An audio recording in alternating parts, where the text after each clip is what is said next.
Okay so अब हम लोग बात करने वाले हैं एक और नए टॉपिक के ऊपर जिसका यूज हमारे थर्मोडायनेमिक्स में बहुत सारा होता है और न्यूमेरिकल प्रॉब्लम्स भी इससे रिलेटेड काफ़ी सारी पूछी जाती हैं एग्जाम में। इसके पहले वाले वीडियोज़ में हम लोगों ने कवर किए थे internal energy and heat capacity के ऊपर बहुत सारे प्रॉब्लम्स, और उसके रिगार्डिंग हम लोगों ने नेट JRF टिफर से रिलेटेड जो भी प्रॉब्लम्स थी वो सारी डिस्कस कर ली थी।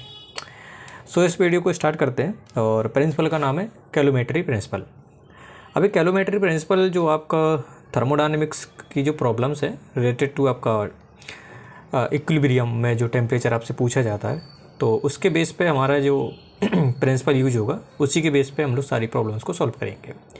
तो इस प्रॉब्लम्स या फिर इस प्रिंसिपल को डिस्कस करने से पहले मैं इसका अरेंजमेंट बता दे रहा हूँ, और उसके बाद न्यूमेरिकल में क्या क्या चीज़ें पूछी जा सकती हैं वो सारी हम लोग चीज़ें डिस्कस कर लेंगे।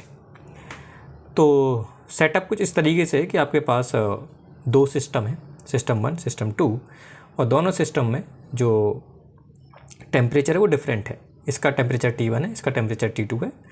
और अगर मैं अमाउंट की बात करूँ कि इसमें M1 सैंपल का जो मास है वो M1 प्राइम है, इसका M2 प्राइम है इसमें जो सैंपल रखा गया। और अगर मॉलिक्यूल्स की बात करूँ तो इसमें उसी सैंपल के जो मॉलिक्यूल्स होंगे उनका मास M1, heat capacity C1, specific heat की बात करूँ तो आपका C1 प्राइम, और अगर मैं मोलर हीट कैपेसिटी की बात करूँ तो Cm है। तो इस तरीके से ये पैरामीटर डिफरेंट कुछ इस तरीके से डिफाइन है, और ये दोनों सिस्टम कॉन्टैक्ट में रखे गए हैं। बाहर से एक आपका इस तरीके की बॉल्स मान लो जिसमें से आपका जो सराउंडिंग है उससे हीट ट्रांसफ़र आपका 0 है। तो ये आपका एक, अगर मैं इंसुलेटेड बेसल की बात करूँ या फिर कंप्लीट सिस्टम की बात करूँ तो सिस्टम और सराउंडिंग में जो हीट ट्रांसफ़र है वो हमारा कितना है, 0 है। इस वजह से जो आपकी ये जो बॉल्स हैं कुछ इस तरीके से डिफ़ाइन की गई हैं ताकि हमारा जो हीट ट्रांसफ़र है विद द सराउंडिंग्स वो कितना है, 0 आ जाए। तो कैलोमेट्री प्रिंसिपल में ये सारी चीज़ें हम लोगों को डिफ़ाइन कर ली, और कंडीशंस हम लोगों ने जो रखी हैं वो हम लोग देख लेते हैं। अब कैलोमेट्री प्रिंसिपल हम लोग तभी यूज करेंगे जब हमारे सिस्टम 1 और सिस्टम 2 में जो मटेरियल का फेज़ होगा वो सेम होना चाहिए। जब तक फेज़ सेम नहीं है तब तक हम लोग कैलोमेट्री प्रिंसिपल का यूज नहीं करेंगे। तो सवालों में अगर पूछा जाए कि आइस और वाटर की बात की जाए तो पहले आइस को हम लोग कन्वर्ट करेंगे वाटर में, देन इसके बाद कैलोमेट्री प्रिंसिपल का यूज करेंगे। तो ये तो कंडीशन है। तो कंडीशन जो इम्पोर्टेंट है वो कुछ इस तरीके से डिफाइन है केस 1 के लिए। तो पहली कंडीशन है कि कंप्लीट सिस्टम इज आइसोलेटेड, जो उसकी बॉल्स होंगी वो आपकी क्या होंगे, एडियाबैटिक होंगे। तो इसका मतलब ये है कि सराउंडिंग और सिस्टम के साथ हीट का ट्रांसफ़र कितना होना चाहिए, 0 होना चाहिए। या इन्हीं को मैं कुछ इस तरीके से बोल सकता हूँ जो एडियाबैटिक प्रोसेस में हम लोगों ने पढ़ा था कि no exchange of heat with surrounding. ठीक है, तो ये मोस्ट इंपॉर्टेंट आपकी कंडीशन है। और फिर आपसे ये पूछा जाएगा क्वेश्चन में कि अगर मैं इनको कॉन्टेक्ट में लाता हूँ दोनों सिस्टम को, तो जो आपका फाइनल टेम्परेचर है उसकी वैल्यू क्या होगी। तो आपको पता है कि जब तक टेम्परेचर में डिफरेंस होता है तो टेम्परेचर तब तक आपका इक्विलिब्रियम नहीं स्टेबल होता है जब तक कि फाइनल टेम्परेचर आपका दोनों का सेम ना हो जाए। तो अगर मैं T1 और T2 की बात करूं, अगर मैं यहाँ पे मानूँ कि T1 का टेम्परेचर T2 से ज़्यादा है या फिर सिस्टम 1 का टेम्परेचर सिस्टम 2 से ज़्यादा है, तो हीट का फ्लो तब तक होता रहेगा जब तक कि दोनों का टेम्परेचर सेम ना हो जाए, और ऐसी कंडीशन को बोलेंगे इक्विलिब्रियम। ठीक है, थर्मल इक्विलिब्रियम भी बोल सकते हो। Got it. So hence due to the difference of the temperature जो आपका टोटल हीट ट्रांसफ़र होगा सिस्टम 1 से सिस्टम 2 में, वो कुछ इस तरीके से हम लोगों ने लिख लिया कि फाइनल टेम्परेचर का TF है और इनिशियल टेम्परेचर T1 है सिस्टम 1 का। तो जो हीट ट्रांसफ़र है वो हमारा Q1 मान लिया हम लोगों ने, या हीट चेंज मान सकते हो। एक्सचेंज ऑफ हीट कितना हो जाएगा, Q1 हो जाएगा फॉर सिस्टम 1 के लिए, और इसी प्रकार हमने इसके मान लिया Q2 मान लिया, या डेल्टा Q2 मान लिया फॉर सिस्टम 2, और फाइनल कितना हो जो 0 है। ठीक है, टोटल हमारा 0 है। तो Q1 plus delta Q2 equal to 0 हम लोग रखा है। यहाँ पे जो क्वांटिटी डिफाइन है वो कुछ तरीके से हम लोगों ने डिफाइन कर ली थी, जो कि मैंने ऊपर भी इनका नाम रखा था कि जो T है कैपिटल T वो आपका एब्सोल्यूट टेम्परेचर है, या बोल सकते हो कि जो केल्विन स्केल होगा उस पर हम लोग टेम्परेचर का मेजरमेंट करेंगे।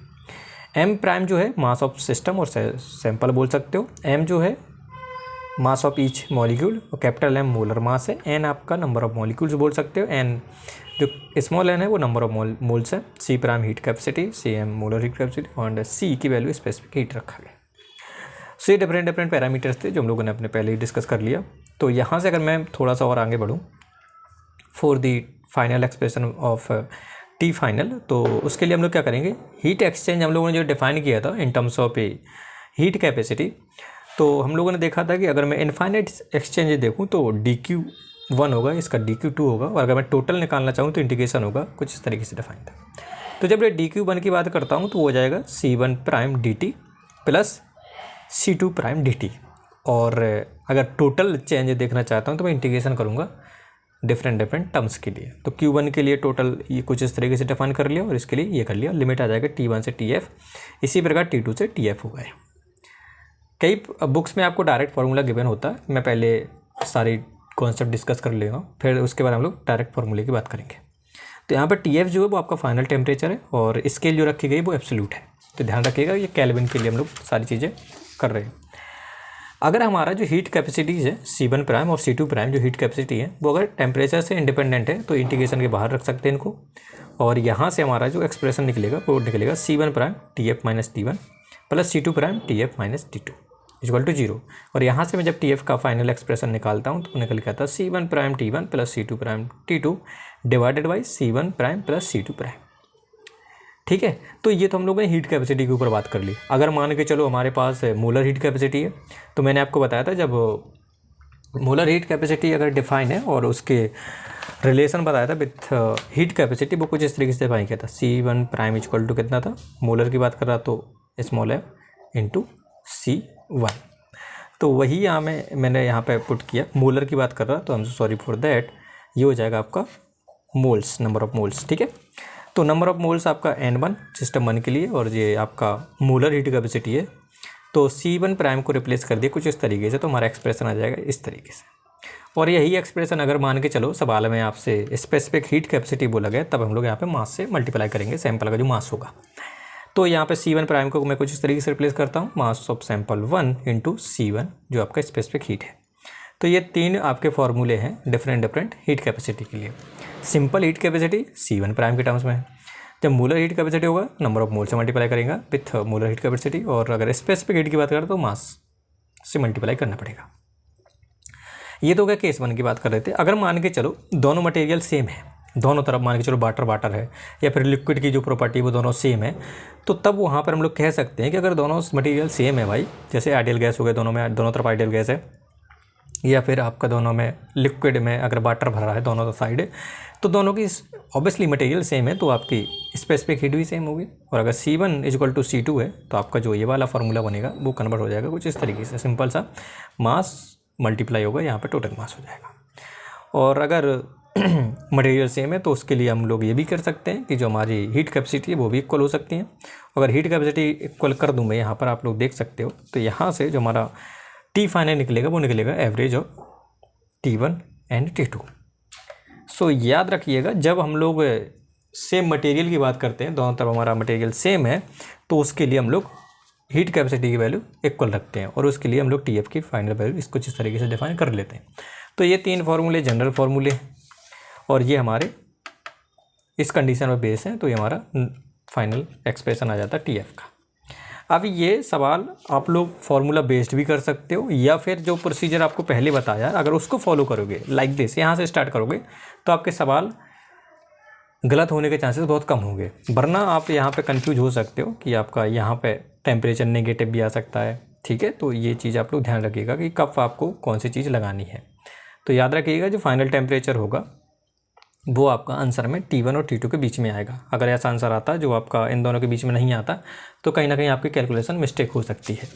तो अभी के लिए याद क्या रखना है कि आप यहाँ से स्टार्ट करोगे, फिर उसके बाद सारी चीज़ें आप लोग आगे लिखोगे, क्योंकि हो सकता है कि हीट कैपेसिटी टेम्परेचर पर डिपेंडेंट वाला एक्सप्रेशन मिल जाए आपको, तब आपका सवाल गलत हो सकता है। तो आई रिक्वेस्ट कि यहाँ से आप लोग चीज़ें स्टार्ट करोगे। नेक्स्ट वीडियो में इससे बेस्ड थोड़े से प्रॉब्लम्स कर लेंगे ताकि हमारा कॉन्सेप्ट और भी डेवलप हो जाए। तब तक के लिए बाय एंड टेक केयर।